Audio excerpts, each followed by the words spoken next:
నమస్కారం. K9 news కి స్వాగతం. దేశంలో 30 కోట్ల మంది మైనారిటీలపై తమది కపట ప్రేమేనని ఎన్నికల గాంధీలు నిరూపించుకున్నారని ఎమ్మెల్సీ కల్వకుంట్ల కవిత ధ్వజమెత్తారు. కాంగ్రెస్ పార్టీ ముఖ్య నేతలిద్దరికీ మైనారిటీలు, ముస్లింల సంక్షేమం సమస్యలంటే పట్టమని రూఢి అయ్యిందన్నారు. కేంద్రంలోని మోదీ ప్రభుత్వం తీసుకొచ్చిన వక్ఫ్ చట్ట సవరణ బిల్లును రాజ్యసభలో బీఆర్ఎస్ పార్టీ వ్యతిరేకించిందని పేర్కొన్నారు. శనివారం హైదరాబాద్లోని తన నివాసంలో బీఆర్ఎస్ ఎమ్మెల్సీ కల్వకుంట్ల కవిత మీడియాతో మాట్లాడారు. అత్యంత కీలకమైన వక్ఫ్ చట్ట సవరణ బిల్లుపై లోక్సభ చర్చలో మాట్లాడకుండా ప్రధాన ప్రతిపక్ష నేత రాహుల్ గాంధీ ఖామోష్ అయ్యారన్నారు. ప్రియాంక గాంధీ అసలు సభకే హాజరు కాకుండా డుమ్మా కొట్టారని మండిపడ్డారు. రాహుల్ గాంధీ వక్ఫ్ బిల్లు సందర్భంగా లోక్సభలో వెన్ను చూపారని ఎద్దేవా చేశారు. కాంగ్రెస్ పార్టీ ముఖ్య నేతలిద్దరికీ మైనార్టీలు, ముస్లింల సంక్షేమం సమస్యలంటే పట్టమని రూఢి అయ్యిందన్నారు. దేశవ్యాప్తంగా మైనార్టీల హక్కులను కాలరాసే కీలకమైన వక్ఫ్ చట్ట సవరణ బిల్లుపై చర్చలో రాహుల్ గాంధీ మాట్లాడకపోవడం దారుణమన్నారు. అత్యధిక మంది మైనార్టీ ఓట్లకు ఎంపీగా ఉన్న ప్రియాంక గాంధీ సభకే హాజరు కాకపోవడం మరింత దారుణమన్నారు. చేతిలో రాజ్యాంగాన్ని పట్టుకొని తిరుగుతూ తనకు తానే రాజ్యాంగ రక్షకుడిగా ప్రచారం చేసుకుంటున్న రాహుల్ లోక్సభ సాక్షిగా రాజ్యాంగానికి తూట్లు పడుస్తుంటే మౌనంగా ఉండడం వెనుక కారణాలేమిటో బహిర్గతం చేయాలని డిమాండ్ చేశారు. కాంగ్రెస్ పార్టీకి ఎన్నికల గాంధీలకు ఓట్ల సమయంలోనే మైనార్టీలు గుర్తుకొస్తారా అని నిలదీశారు. టోపీలు పెట్టుకొని ఓట్లు అడిగి గద్దెనెక్కిన తర్వాత మైనార్టీలను నిండా ముంచడమే కాంగ్రెస్ నైజమని తేలిపోయిందన్నారు. దేశంలో మైనార్టీల హక్కులను కాపాడేది కాంగ్రెస్ పార్టీనని రాహుల్ గాంధీ ప్రగల్భాలు పలుకుతూ ఉంటారని, వక్ఫ్ బిల్లుపై చర్చ సందర్భంగా ఆయన ఎటు వెళ్లారు, ఎందుకు సభలో మైనార్టీల పక్షాన గొంతు విప్పలేదో చెప్పాలన్నారు. ఇద్దరు గాంధీలు లోక్సభ సభ్యులుగా ఉండి మైనార్టీల తరపున వక్ఫ్ బిల్లుపై మాట్లాడలేదంటే ఇది ముస్లింలను నట్టేట ముంచడం కాదా అని ప్రశ్నించారు. మైనార్టీల సంక్షేమం, అభివృద్ధి విషయంలో బీఆర్ఎస్ మొదటి నుంచి ఒకే స్టాండర్డ్ తో ఉందన్నారు. కాంగ్రెస్ పార్టీ ఎన్నికల గాంధీల మాదిరిగా తాము ముస్లింలు, మైనార్టీలను దోహంచలేదన్నారు. కేంద్రంలోని నరేంద్ర మోదీ ప్రభుత్వం తీసుకొచ్చిన వక్ఫ్ చట్ట సవరణ బిల్లును రాజ్యసభలో బీఆర్ఎస్ వ్యతిరేకించిందన్నారు. మైనార్టీలకు అండగా నిలవాల్సిన సమయంలో రాహుల్ గాంధీ వెన్ను చూపించారన్నారు. కీలకమైన సమయంలో కాడి పడేసిన ప్రధాన ప్రతిపక్ష నేత రేపు మైనార్టీలు, ముస్లింలకు ఎలా అండగా నిలుస్తారని నిలదీశారు. కాంగ్రెస్ పార్టీ యొక్క ఎలక్షన్ ప్రేమను అందరూ కూడా తెలుసుకున్నారు. ఎస్పెషలీ ఇక్కడ ఉండేటటువంటి ముస్లిం సోదరులు కూడా ఇప్పుడు తెలుసుకుంటా ఉన్నారు. ఎందుకంటే అత్యంత ముఖ్యమైనటువంటి అమెండ్మెంట్స్ జరిగేటటువంటి బిల్లులో వారు మాట్లాడకపోవడం రాహుల్ గాంధీ గారు చాలా దారుణం. ఎందుకంటే వారు ప్రధాన ప్రతిపక్ష నేతగా ఉన్నారు పార్లమెంట్లో, వారు మాట్లాడకపోవడం, ప్రియాంక గాంధీ గారు అసలు పార్లమెంట్లోనే లేకపోవడం చాలా దారుణం. సోనియా గాంధీ గారు అర్ధరాత్రి వరకు నాకు తెలిసి కూర్చొని ఓటేసినట్టున్నారు. కానీ రాహుల్ గాంధీ గారు మాట్లాడకపోవడం అన్నది మాత్రం కొంచెం కరెక్ట్ కాదు. ఎందుకంటే ఒక 30 కోట్ల ప్రజలకు భారతదేశంలో సంబంధించినటువంటి సమస్య ఇది. ఈ సమస్య పైన వారు మాట్లాడకపోవడం, ఎన్నికలు రాగానే టోపీ పెట్టుకొని మేమేదో మొత్తం ముస్లింలను మేమే కాపాడేస్తున్నాం, మేము లేకపోతే రాజ్యాంగమే రద్దయిపోతుంది అనేలాగా కాంగ్రెస్ పార్టీ మాట్లాడుకొని ముస్లింల ఓటు దండుకున్నారు. మొన్న తెలంగాణలో కూడా అదే చేశారు కదా. వీళ్ళు చాలా దారుణంగా నిన్న నిజంగా ఎప్పుడైతే ముస్లింస్కి అవసరం వచ్చిందో వారి పక్షాన నిలబడకపోవడం అన్నది బీఆర్ఎస్ పార్టీ పక్షాన మేము తీవ్రంగా ఖండిస్తాం. బాబు జగ్జీవన్ రామ్ ఆశయ సాధనకు ప్రతి ఒక్కరు కృషి చేయాలని కామారెడ్డి కలెక్టర్ ఆశీష్ సంగ్వాన్ అన్నారు. గ్రీన్ రెవల్యూషన్ లో భాగంగా హరిత విప్లవానికి నాంది పలికారని చెప్పారు. ఎస్సీ, ఎస్టీ, బీసీ మైనార్టీలు రాజీవ్ వికాస్ పథకానికి ఈ నెల 14లోగా ఆన్లైన్లో దరఖాస్తు చేసుకోవాలని సూచించారు. బాబు జగ్జీవన్ రామ్ 118వ జయంతి సందర్భంగా శనివారం కామారెడ్డి మున్సిపల్ కార్యాలయ ఆవరణలో వేడుకలు నిర్వహించారు. సందర్భంగా కలెక్టర్ ఆశీష్ సంగ్వాన్ మాట్లాడుతూ ఏప్రిల్ 5, 1908లో బీహార్ రాష్ట్రంలోని బోకాపూర్ జిల్లా చంద్వా గ్రామంలో శోభిరామ్ వసంతి పుణ్య దంపతులకు జగ్జీవన్ రామ్ జన్మించారని తెలిపారు. ఆయన జీవితం రాజకీయంగా వృద్ధి చెందిందని, క్విట్ ఇండియా పోరాటం, గ్రీన్ రెవల్యూషన్ వంటి పోరాటాల్లో బాబు పాల్గొన్నారన్నారు. 1952 సమాచార మంత్రిత్వ శాఖ, 1956-62లో రైల్వే మంత్రిత్వ శాఖ, 1962-63లో రవాణా కమ్యూనికేషన్ శాఖలు నిర్వహించారని తెలిపారు. 1967-70 కాలంలో గ్రీన్ రెవల్యూషన్ లో భాగంగా హరిత విప్లవానికి నాంది పలికారని తెలిపారు. 40 సంవత్సరాలు పార్లమెంటరీగా, 10 సంవత్సరాలు క్యాబినెట్ మంత్రిగా పనిచేశారని చెప్పారు. ఎస్సీ, ఎస్టీ, బీసీ మైనార్టీలకు రాజీవ్ వికాసం పథకం కింద యువత అర్హులైన వారు యూనిట్ల స్థాపనకు ఈ నెల 14లోగా ఆన్లైన్లో దరఖాస్తు దరఖాస్తు చేసుకోవచ్చని తెలిపారు. గత 4 నెలల క్రితం ప్రభుత్వ వసతి గృహాల మెను 40% పెంచిందని, తద్వారా మంచి భోజనం విద్యార్థులకు అందజేయడం జరుగుతోందన్నారు. ప్రతి ఇన్స్టిట్యూట్ కు ఒక అధికారిని నియమించడం జరిగిందని, విద్యార్థులకు అందుతున్న భోజనం వసతి సౌకర్యాలు పరిశీలించి నివేదికలు సమర్పించడం జరుగుతుందని చెప్పారు. రాష్ట్రంలో సన్న బియ్యం పంపిణీ కార్యక్రమం జరుగుతుందని, జిల్లాలో 60% పంపిణీ జరిగిందని తెలిపారు. ప్రభుత్వ పథకాలు ప్రజలు సద్వినియోగం చేసుకోవాలని కోరారు.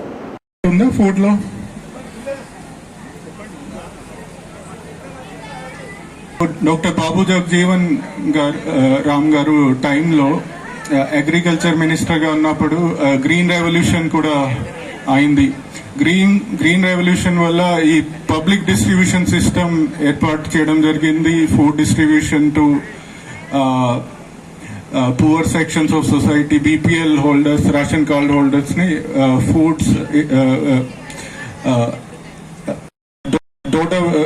డోడో వెరైటీ ఇవ్వడం జరిగింది. సో ఇప్పుడు సన్నా బియ్యం ఇవ్వడం జరుగుతుంది. అండ్ కామారెడ్డి జిల్లాలో ఇప్పుడు అరౌండ్ 60% డిస్ట్రిబ్యూషన్ ఆల్రెడీ అయిపోయింది. అండ్ చాలా మంచి ఫీడ్బ్యాక్ ఉంది. సో ఇది కూడా డాక్టర్ బాబు జగజీవన్ రామ్ లెగసీ కంటిన్యూ ఉంటుంది. సో మరి ఒకసారి మీ అందరికి డాక్టర్ బాబు జగజీవన్ రామ్ జయంతి శుభాకాంక్షలు. Thank you. హఠాత్తుగా కారులో మంటలు చెలరేగి అగ్నికి ఆహుతైంది. ఈ సంఘటన కామారెడ్డి జిల్లా క్యాసంపల్లి శివార్లోని హైవేపై చోటు చేసుకుంది. డయల్ 100 ద్వారా సమాచారం అందుకున్న పోలీసులు, అగ్నిమాపక సిబ్బంది ఘటనా స్థలానికి చేరుకుని మంటలను ఆర్పివేశారు. కామారెడ్డి మండలం క్యాసంపల్లి వద్ద పెను ప్రమాదం తప్పింది. జాతీయ రహదారిపై వెళ్తున్న ఓ కారులో మంటలు చెలరేగాయి. డ్రైవర్ అప్రమత్తం అవడంతో అందులో ఉన్న వారంతా క్షేమంగా బయటపడ్డారు.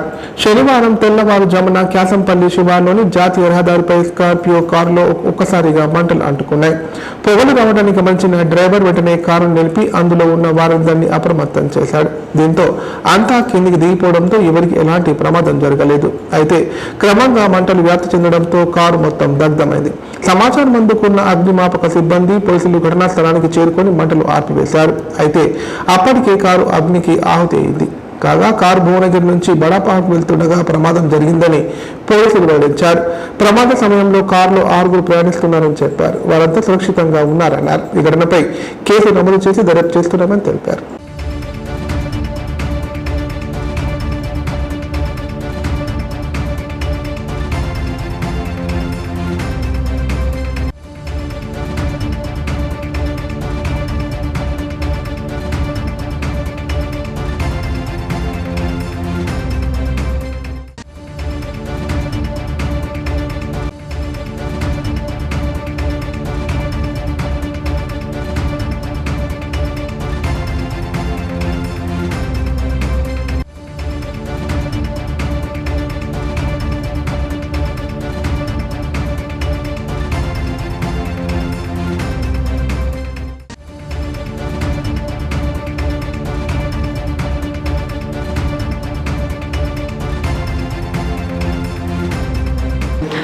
అణగారిన వర్గాల కోసం తన జీవితాన్ని త్యాగం చేసిన వ్యక్తి జగజీవన్ రామ్ అని ఎమ్మెల్యే పోచారం శ్రీనివాసరెడ్డి అన్నారు. సామాజిక సంఘ సంస్కర్త, దేశానికి బాబు చేసిన సేవలు చాలా కీలకమని చెప్పారు. ఆయన జీవిత ఆశయాలను ఆదర్శంగా తీసుకొని యువత సమాజ అభివృద్ధికి కృషి చేయాలని పిలుపునిచ్చారు. కామారెడ్డి జిల్లా బాన్సువాడ పట్టణంలో బాబు జగజీవన్ రామ్ జయంతి వేడుకలు ఘనంగా నిర్వహించారు. పట్టణంలోని మున్సిపల్ కార్యాలయం వద్ద జగజీవన్ రామ్ విగ్రహానికి ఎమ్మెల్యే పోచారం శ్రీనివాసరెడ్డి పూల మాలలు వేసి నివాళులర్పించారు. సందర్భంగా పోచారం మాట్లాడుతూ దేశ అభివృద్ధిలో జగజీవన్ రామ్ చేసిన కృషిని కొనియాడారు. బడుగు బలహీన వర్గాల అభ్యున్నతికి బాబు చేసిన కృషిని మరవలేనన్నారు. ఆయన ఆదర్శాలు ప్రతి ఒక్కరూ ఆచరించాలని పోచారం పిలుపునిచ్చారు.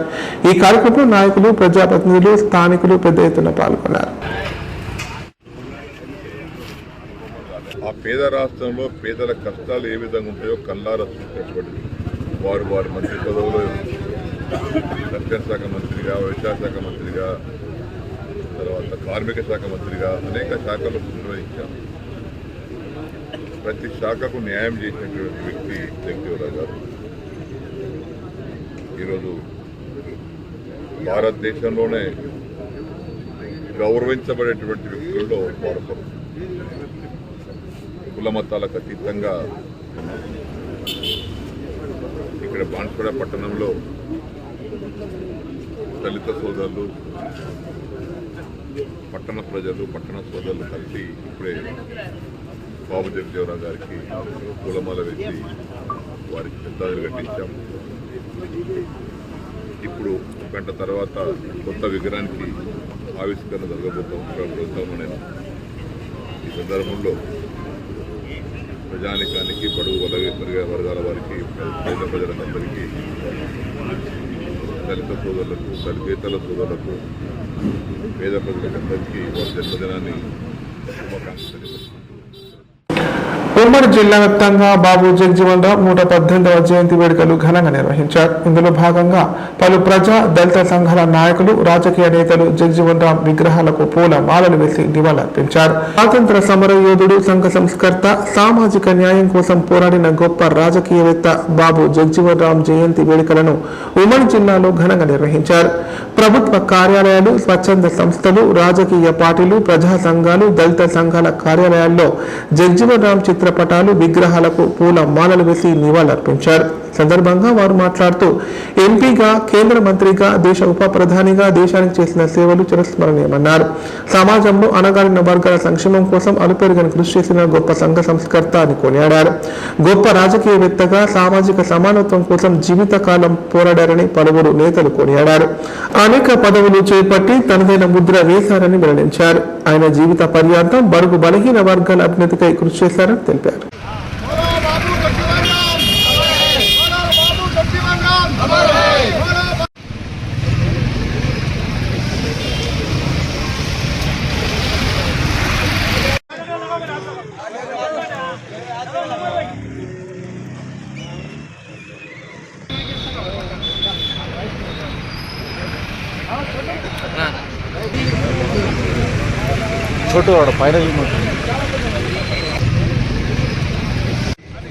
అందరికీ నమస్కారం. ఈరోజు బాబు జగజీవన్ రామ్కి జన్మదినం, బర్త్ యానివర్సరీ ఉంది. Babu Jagjivan Ram as we all know, ఇది వాళ్ళు చాలా పెద్ద నాయకుడు. India not only for Dalits but for the entire India. వాళ్ళు ఎక్స్ మినిస్టర్ కూడా ఉన్నారు, agriculture minister. Sometimes he has been defence minister also. 1971 వార్లో కూడా వాళ్ళు చాలా బాగా పనిచేశారు. సామాజిక హక్కులు, సామాజిక న్యాయాలు, సోషల్ జస్టిస్ అందరూ హక్కుల కోసం వాళ్ళు బాగా పనిచేశారు. ఈజ్ ఏ ఐడల్, ఒక మంచి ఐడల్ లాగా వాళ్ళు ఉన్నారు for the entire nation, not only for particular community but for the entire nation.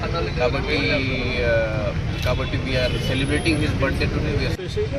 వాళ్ళ మరి మేళ్ల కొరకు, వాళ్ళ సంక్షేమం కొరకు, వాళ్ళ జాతులలో ఉన్నటువంటి రుగ్మతల రూపుమాటానికి చదువు సంధి కావాలని చెప్పేసి ఉద్దేశంతో అనేక కార్యక్రమాలు తీసుకొని మరి భారతదేశంలో ఉన్నటువంటి అన్ని జాతులను చైతన్యం చేసినటువంటి మహనీయుడు బాబు జగజీవన్ రామ్. మరి ఆయన ఏదైతే ఆశయంతో మరి జీవించారో, ఆయన ఆశయ సాధన కొరకు మనమందరం కూడా ఆయన స్ఫూర్తిగా తీసుకొని ఒక స్ఫూర్తి పదార్థగా ఆయన భారతదేశానికి ఆయన చరిత్ర నిలిచింది. కాబట్టి ఆయన స్ఫూర్తిగా తీసుకొని మనం కూడా ఆయన ఆశయ సాధనకు ఈరోజు సమాజంలో ఉన్నటువంటి అన్ని రాజకీయ పార్టీలు కానీ, రాజకీయ నాయకులు కానీ, సంస్థలు కానీ, వ్యక్తులు కానీ మరి ఆయన స్ఫూర్తిగా తీసుకొని ముందుకు పోవాలని చెప్పేసి, ఆయన ఆశయ సాధనలో భాగస్వాములు కావాలని చెప్పేసి మరొకసారి కోరుకుంటూ, మరొకసారి జన్మదిన శుభాకాంక్షలు తెలియజేసుకుంటూ జై హింద్, జై తెలంగాణ. Life hospital Kamareddy. కామారెడ్డిలో 50 పడకల ISO సర్టిఫైడ్ గల ఏకైక hospital life hospital Kamareddy. Aarogyasri, EHS మరియు అన్ని రకాల నగదు రహిత హెల్త్ ఇన్సూరెన్సులు గల ఏకైక hospital life hospital. Aarogyasri card లేదా తెల్ల రేషన్ కార్డు ఉన్న వారికి ఆరోగ్యశ్రీ మరియు ఆయుష్మాన్ భారత్ ద్వారా ఆపరేషన్లు ఉచితంగా చేయబడును.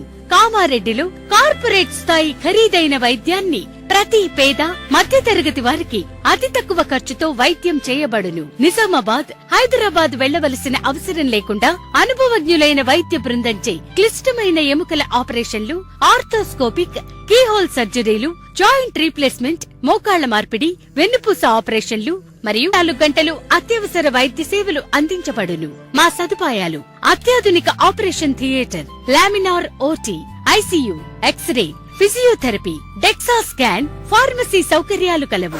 రాష్ట్ర ప్రభుత్వ ఉద్యోగులకు ఫీజు రీయింబర్స్మెంట్ సౌకర్యం కలదు. సంప్రదించండి లైఫ్ హాస్పిటల్.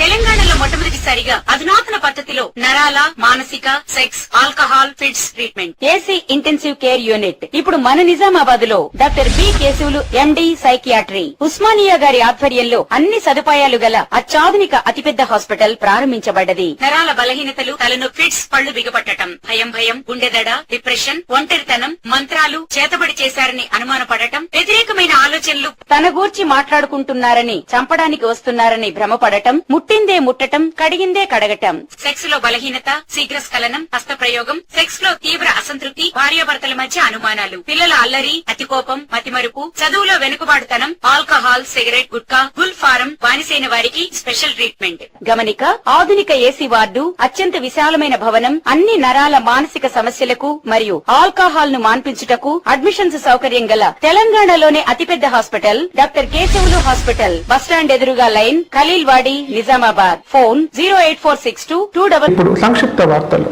కామారెడ్డికి చెందిన ఉదయ్ డిఫెన్స్ అకాడమీకి చెందిన 7 ఆర్మీకి సెలెక్ట్ అయ్యారు. దీంతో అకాడమీ నిర్వాహకులు రాజేశ్వర్ ఆధ్వర్యంలో ఎమ్మెల్యే రమణారెడ్డి, ఎస్పీ రాజేష్ చంద్రను మర్యాదపూర్వకంగా కలిశారు. ఈ సందర్భంగా వారిని ఎమ్మెల్యే, ఎస్పీ మెమెంటోను అందజేసి అభినందించారు.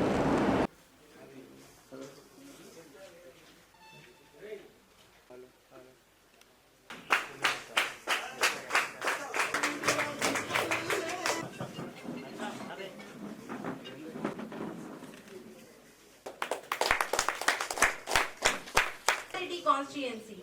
So party since 2018. Let us give a big round of applause. PC driver ga మన మధ్యలో అలాగే స్టేజ్ ని అలంకరించినటువంటి మన arts and science college principal గారికి మరియు వైస్ ప్రిన్సిపల్ గారికి, అలాగే ఇక్కడ వచ్చిన మీడియా బృందానికి, అలాగే ఇక్కడ వచ్చిన ప్రతి ఒక్కరికి మరియు నేను శిక్షణ ఇచ్చిన స్టూడెంట్స్కి పేరు పేరున హృదయపూర్వక ధన్యవాదాలు తెలుపుకుంటున్నాను. నాకు ఇలా మాట్లాడడం చాలా కొత్తగా సార్. నిజానికి ఇక్కడ పెట్టడానికి రీజన్ ఏంటంటే, మిమ్మల్ని నేను ఇక్కడ రాకముందే చాలా సార్లు అబ్జర్వ్ చేసిన, సర్చ్ చేసిన, మీరు అన్ని విధాలుగా మాకు ఇన్స్పిరేషన్గా ఉన్నారు. అలాగే ఇద్దరు కూడా ముగ్గురు ఇక్కడ పార్టిసిపేట్ చేయగా, వాళ్ళిద్దరి మధ్యలో ముఖ్యంగా మన మాజీ ముఖ్యమంత్రి చంద్రశేఖర్ సార్ గారు, అలాగే మన రేవంత్ రెడ్డి సార్ గారు. కామారెడ్డి జిల్లా బాన్స్వాడ పట్టణంలో మాజీ ఎమ్మెల్యే ఏనుగు రవీందర్ రెడ్డి జన్మదిన వేడుకలు ఘనంగా నిర్వహించారు. స్థానిక పెద్ద హనుమాన్ ఆలయంలో ఆయన కుటుంబ సభ్యులతో కలిసి ప్రత్యేక పూజలు చేశారు. సందర్భంగా పార్టీ కార్యకర్తలు, అభిమానులు పెద్ద ఎత్తున రక్తదాన శిబిరం నిర్వహించి సామాజిక సేవా కార్యక్రమాలు చేపట్టారు. రవీందర్ రెడ్డి జన్మదిన వేడుకల్లో పట్టణ ప్రముఖులు, వివిధ పార్టీల నాయకులు, కార్యకర్తలు, అభిమానులు పెద్ద సంఖ్యలో పాల్గొని ఆయనకు జన్మదిన శుభాకాంక్షలు తెలియజేశారు.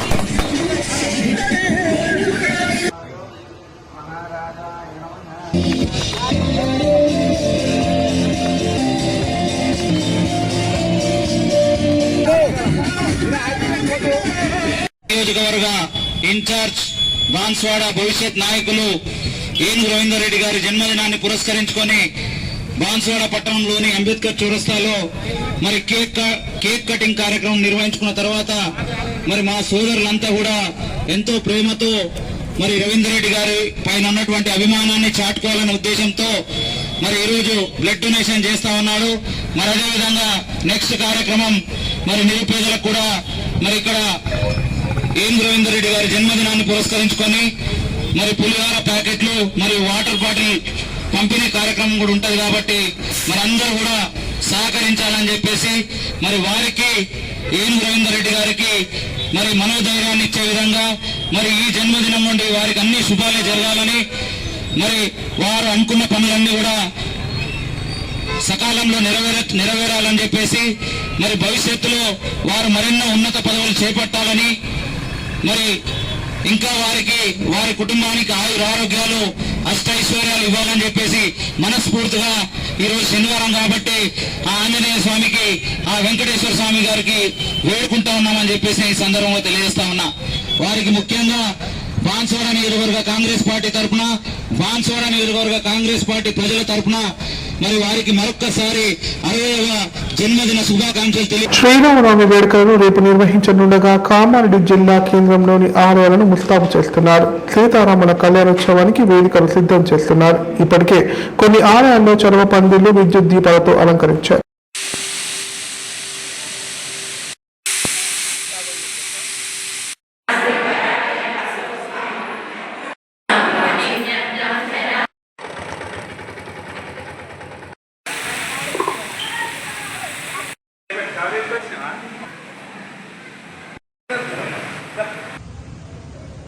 జై శ్రీరామ్.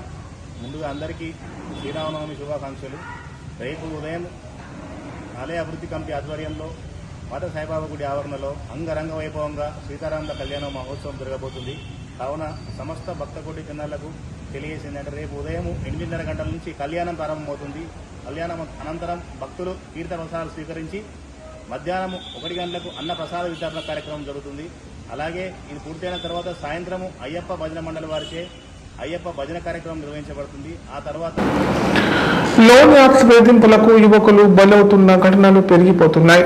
ఎలాంటి వెరిఫికేషన్ లేకుండా సులువుగా అందుతున్న లోన్లు తీసుకున్న వారు చెల్లించలేని పరిస్థితుల్లో యాప్స్ నుంచి వచ్చే ఒత్తిడి తట్టుకోలేక ప్రాణాలు తీసుకుంటున్న ఘటనలు ఆందోళన కలిగిస్తున్నాయి. తాజాగా కామారెడ్డి జిల్లాకి చెందిన సాఫ్ట్వేర్ ఉద్యోగి హైదరాబాద్ లో ఆత్మహత్య చేసుకోవడం కలకలం రేపింది. కామారెడ్డి జిల్లా సదాశివనగర్ మండల కేంద్రం చెందిన నిమ్మలబోయిన సందీప్ అనే సాఫ్ట్వేర్ ఇంజనీర్ లోన్ యాప్ ఏజెంట్ల బాధలు భరించలేక హైదరాబాద్ అల్వాల్లోని రూమ్ లో ఫ్యాన్ కు ఉరివేసుకుని ఆత్మహత్య చేసుకున్నాడు. సందీప్ క్రెడిట్ కార్డు ద్వారా అవసరానికి మించి డబ్బులు తీసుకొని సాఫ్ట్ మార్కెట్లు పెట్టాడు. అయితే వరుసగా నష్టాలు రావడంతో తీవ్ర మనస్తాపం చెంది ఆత్మహత్యకు పాల్పడ్డట్టుగా కుటుంబ సభ్యులు తెలిపారు. లోన్ యాప్ ఏజెంట్లు అవమానిస్తూ అసభ్యకరంగా మెసేజ్ పెడుతూ వేధించడంతో తీవ్ర మనస్తాపానికి గురి ఆత్మహత్య చేసుకున్నట్లుగా చెప్పారు. లోన్ యాప్ క్రెడిట్ కార్డు ద్వారా సుమారు 20 లక్షల వరకు అప్పులు చేసినట్లు తెలిపారు. సదాశివనగర్ లోని ఇంటికి లోన్ యాప్ ఏజెంట్లు వచ్చి ఇబ్బందులు పెట్టడంతో సందీప్ హైదరాబాద్ లో ఆత్మహత్యకు పాల్పడ్డట్టు చెప్పారు. లోన్ యాప్ సంస్థలపై కేంద్ర రాష్ట్ర ప్రభుత్వాలు కఠిన చర్యలు తీసుకోవాలని మృతుని కుటుంబ సభ్యులు డిమాండ్ చేశారు. కాగా మృతుడు సందీప్ కు 5 నెలల క్రితమే వివాహం జరిగింది.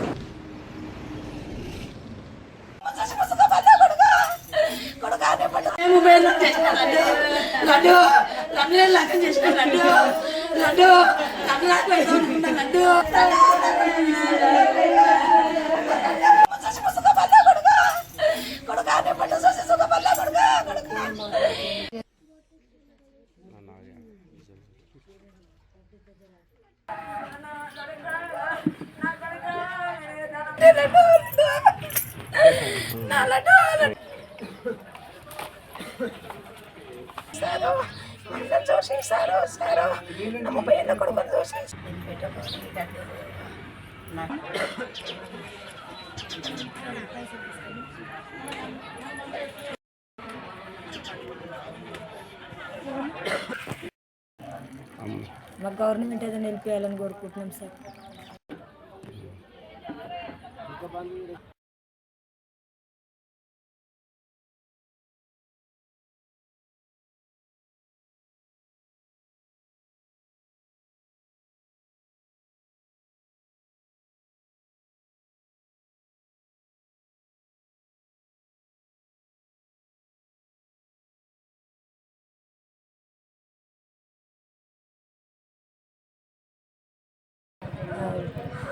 ఆడ సాఫ్ట్వేర్ జాబ్ చేస్తుండే సార్ మా అన్న. మా ఇంట్లో మా అన్న ఒక్కడే ఆధారం మాకు.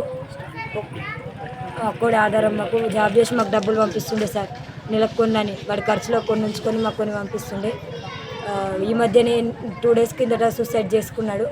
అది స్టాక్ మార్కెట్, ఈ యాప్స్ వీటి కారణంగా సూసైడ్ చేసుకున్నాడు సార్. యాప్స్, బెట్టింగ్ యాప్స్ చాలా ఇబ్బంది పెట్టినాయి. బాగా టార్చర్ చేసినాయి. స్టాక్ మార్కెట్లో చాలా కోల్పోయింది, 10 లక్షల దాకా కోల్పోయింది సార్. మిగతా బ్యాంకులలో కూడా లోన్ తీసుకున్నాడు సార్, అవి కట్టలేకపోయిండు. వాళ్ళు వచ్చి ఇంటి ముంగట స్ట్రైక్ చేశారు సార్. చాలాసార్లు రావడం జరిగింది, చాలాసార్లు కూర్చోవడం జరిగింది. 2-3 times, ఒక 4 times అట్లా కూర్చున్నారు సార్ ఇంటి ముందట. వాడు ఆ బాధని భరించలేకపోయింది సార్. మా అన్న మానసికంగా లోపల ఒత్తిడి భరించిండు. బాగా అప్పుల ప్రెజర్ వల్ల తట్టుకోలేక సూసైడ్ చేసుకోవాల్సి వచ్చింది. ఈ యాప్స్, బెట్టింగ్ యాప్స్ ఏవైతే ఉన్నాయో అవి బాగా టార్చర్ చేశారు. ఫోన్లలో కానీ ఫోన్స్ చేయడము, వాళ్ళని బ్లాక్మెయిల్ చేయడము, వాడిని హర్రర్గా టార్చర్ చేయడము బాగా చేశారు సార్. బాగా ఇబ్బందుల పాలు చేసి మా ఆఖరికి మా అన్నను సూసైడ్ చేసుకునే పరిస్థితికి తెచ్చారు. మాకు ఇంకే ఆధారం లేదు సార్, మా తమ్మునికి జాబ్ లేదు, మమ్మల్ని బతికేందుకు మాకు మా నాన్న మెంటల్గా డిస్టర్బ్ అయిపోయిండు, మాకు చేయడానికి ఇప్పుడు ఎవరు దిక్కు లేరు. కావున గవర్నమెంట్ ఏమన్నా మాకు హెల్ప్ చేయాలని మేము కోరుకుంటున్నాం సార్. అప్పుల విషయంలో ఇప్పుడు మీ అన్నయ్య మీతో కుటుంబంతో చర్చించేవాడు? ఎప్పుడు మాకు అప్పుల విషయం ఏం చెప్పలేడు సార్. మాకు ఇంటి దగ్గర కూడా కొద్దిగా అప్పు ఉంది సార్. ఈ టార్చర్ మా అమ్మ తట్టుకోలేకపోతుంది, ఇంట్లో అమ్మ పెద్ద దిక్కు ఒకతే, అమ్మకి అన్నీ తెలుసు అని ఎందుకు టెన్షన్ పెట్టాలని చెప్పేసి వాడి ప్రాబ్లమ్స్ ఏమి మాకు చెప్పలేడు సార్. ఆ రోజు ముందు రోజు ఫోన్ చేసి జాగ్రత్త అని చెప్పిండు సార్. అందరితో మాట్లాడిండు, మా అందరితోటి బాగానే మాట్లాడిండు, అసలు ఇట్లా చేసుకుంటాడు అనుకోలే. ఆ తర్వాత 2 hours లోపు ఏ ఫోన్లు వచ్చినాయో యాప్ల నుండి ఫోన్లు వచ్చినాయి సార్. ఆ 2 గంటల లోపు వాడిని బాగా టార్చర్గా మెంటల్గా డిస్టర్బ్ చేసి వానికి ఇంకా ఆ పరిస్థితి తీసుకొచ్చారు సార్. మా ఫ్రెండ్ నిమ్మలమైన సందీప్ లోన్ యాప్ల ద్వారా లోన్ తీసుకొని మళ్ళీ మన క్రెడిట్ కార్డుల ద్వారా డబ్బులు తీసుకొని షేర్ మార్కెట్లో పెట్టడం వలన ఈ డబ్బులన్నీ అందులో లాస్ అయ్యి లోన్ యాప్ వాళ్ళే కానీ ఇంటికి వచ్చి చాలా విపరీతమైన ఇబ్బందులు పెట్టారు. మళ్ళీ ఫైనాన్షియల్గా ఇబ్బంది పడి ఈ లోన్ యాప్ వాళ్ళు మళ్ళీ క్రెడిట్ కార్డులు సైబర్ నేరగాళ్ళు చాలామంది ఇంటికి వచ్చి ఇబ్బంది పెట్టి వాళ్ళకు సందీప్ ఎవరు చెప్పుకోలేని పరిస్థితుల్లో సూసైడ్ చేసుకుని చనిపోవడం చాలా బాధాకరం. మా ఫ్రెండ్స్ కానీ ఎవరికైనా చెప్పుకుంటే ఏదైనా మేము సొల్యూషన్ ఇచ్చేవాళ్ళం కావచ్చు. ఈ మధ్య సందీప్ పెళ్ళి అయింది కదా, 5 నెలలు అవుతుంది. ఈ ఫ్యామిలీలో సందీపే వ్యక్తి పెద్దది పని చేస్తుండే. ఎందుకంటే సందీప్ వాళ్ళ ఫ్యామిలీ చాలా పూర్ ఫ్యామిలీ. ఒక తమ్ముడు చెల్లె, వాళ్ళ అమ్మ నాన్నకి తెలియదు. యువత ఒకటే, తెలంగాణ యువత మన పోలీస్ సార్లు వాళ్ళు సైబర్ నేర వాళ్ళ కోసం ఈ లోన్ యాప్ నమ్మద్దని చెప్తారు. ఈ లోన్ యాప్ వాళ్ళు డబ్బులు ఇస్తారు, మళ్ళీ మన ఫోన్ యాక్ చేసి బ్లాక్మెయిల్ చేస్తారు. మీరు డబ్బులు కడతారా లేదా, లేకుంటే మీ ఫ్యామిలీ వాళ్ళే ఏదైనా అన్ని బయట పెడదామనే ఉద్దేశంతో వాళ్ళు ఎడిట్ చేసి పెట్టడం వల్ల మనస్తోపానికి గురై ఎవరు చెప్పుకోని పరిస్థితుల్లో సూసైడ్ చేసుకుని చనిపోవడం చాలా బాధాకరం. యువత ఇలాంటివి మాత్రం నమ్మద్దు. ఈ క్రికెట్ బెట్టింగ్ చాలా మంది ఇప్పుడు IPL ఉంది కాబట్టి ఈ బెట్టింగ్లు చాలా ఇబ్బంది పెడుతుంది. చాలా మంది సందీప్ ఎప్పుడైనా అంటే ఆయన చేసిన అప్పుల విషయం మీతో చర్చించేవాడు? సందీప్ మాకు అప్పుల విషయంలో ఎన్నడూ చెప్పలేడు. హైదరాబాద్లో పనిచేస్తున్నా అని తెలుసు, కానీ ఇలాంటివి చెప్పలేదు. చనిపోయిన తర్వాత తెలిసింది. చెప్పండి, నేను ఆల్రెడీ చెప్తుండే అర్థం చెప్తుండే. చాలామంది యువత ఇప్పుడే ఈ లోన్ యాప్ వాళ్ళు బ్యాంక్ వాళ్ళు ఆ బ్యాంక్కి చెప్తారు. ఇలాంటి నమ్మకం అన్న 100 మంది కంప్లైంట్ ఇచ్చినవి ఉన్నాయి. ప్లీజ్ ఎందుకంటే దయచేసి చెప్తున్నా, పోలీస్ వాళ్ళు పదే చెప్తారు సైబర్ వాళ్ళు నమ్మొద్దని. అందరికీ ఇలాంటి పరిస్థితి ఎవరికి రాదు. సందీప్ వచ్చిన పరిస్థితి అందరికీ. వార్తలు ఇంతటితో సమాప్తం. తిరిగి ప్రసారమే వార్తల్లో మళ్ళీ కలుద్దాం. అంతా సెలవు. నమస్కారం.